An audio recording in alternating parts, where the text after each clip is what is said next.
Hi everyone! You might remember that a couple of weeks ago we interviewed a sumerologist called Jeremiah Peterson, who has the exciting hobby and side business of actually making cuneiform objects that he sells in an Etsy shop. So being the Assyriological geeks that Josh and I are, we got terribly excited about this and actually commissioned him to make something for us because we're just that cool. And it arrived this week, so I thought that we'd do a daily data on what we ordered because it's really, really awesome. Look. Isn't that beautiful? And it kind of continues around there. And then on the back. Now this is a plague amulet. It's inscribed with part of the text known as Erra and Ishum. Josh did a literary summary of that a few weeks ago, so I'll link that in the description. And you can't... I can't overstate... It's not focusing. I can't overstate how beautiful this cuneiform is. Oh, come on, you silly camera. It's not focusing, that's very unhelpful. It's absolutely stunning. It must have taken him forever. But the signs are really clear and really legible. And he actually made it in the shape of the actual amulet. So I'll put the amulet here so you can compare. But there is a hole running all the way through the tablet at the top. And this would have had a copper, maybe bronze pin in it, and would maybe have hung from a wall or been used as like a personal amulet. But it contains a portion of the text. I'm going to read a little bit to you that explains that it's supposed to be used to protect people against plague. So this is tablet 5 of the composition. This is not what's written on here. This has a different section of the text on it. But this section of the epic explains how the amulets are being used. The composer of its text was Kabti Ilani Marduk of the family Dabibi. He revealed it at night, and just as he, the god, had discoursed it while he was coming awake, he omitted nothing at all. That describes how the text was revealed to the scribe in a dream, and how he wrote it down faithfully and didn't change any of the lines. Nor one line did he add. When Erra heard it, he approved. What pertained to Ishum, his vanguard, satisfied him. All the gods praised his sign. Then the warrior Erra spoke thus. In the sanctuary of the god who honours this poem, may abundance accumulate. But let the one who neglects it never smell incense. Let the king who extols my name rule the world. Let the prince who discourses the praise of my valour have no rival.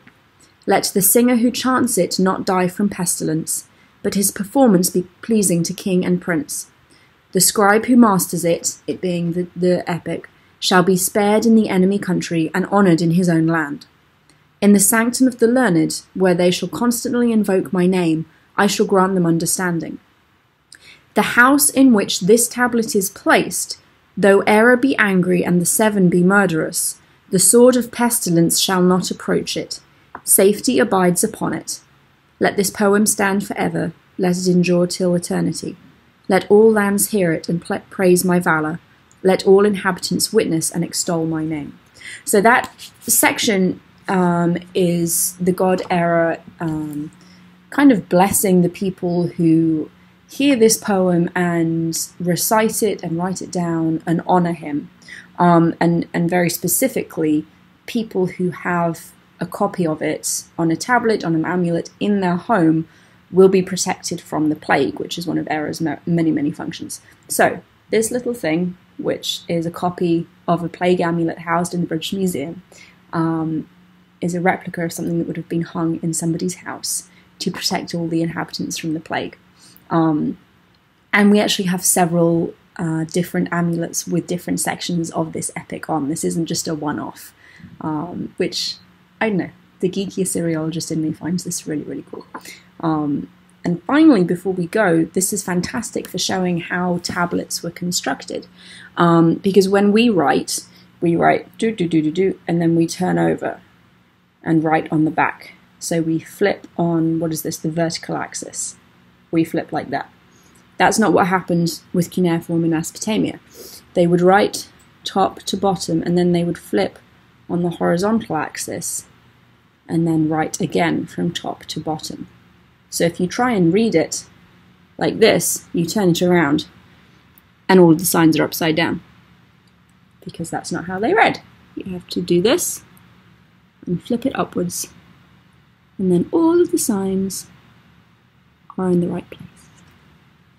It's really cool. I'm going to quickly just try and get a better picture with my camera actually focusing the way it should. There we go, I got it to focus, so I can show you exactly how beautiful this cuneiform is. And it's just fantastic. I mean, I can read these signs. So this one is the core sign, which is a logogram for like land or mountain, and that's the Ma sign. And at the top, this one is the Dinge sign, which denotes a god, and sometimes a specific god, the god An. And you flip it, you see there's writing on the bottom. It's gone out of focus again. And here's the back.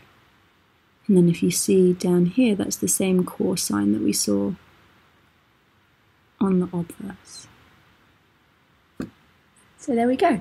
This is a copy of a Neo-Assyrian plague amulet. Thank you very much, Dr. Peterson. You should definitely go and take a look at his stuff because it's exquisite.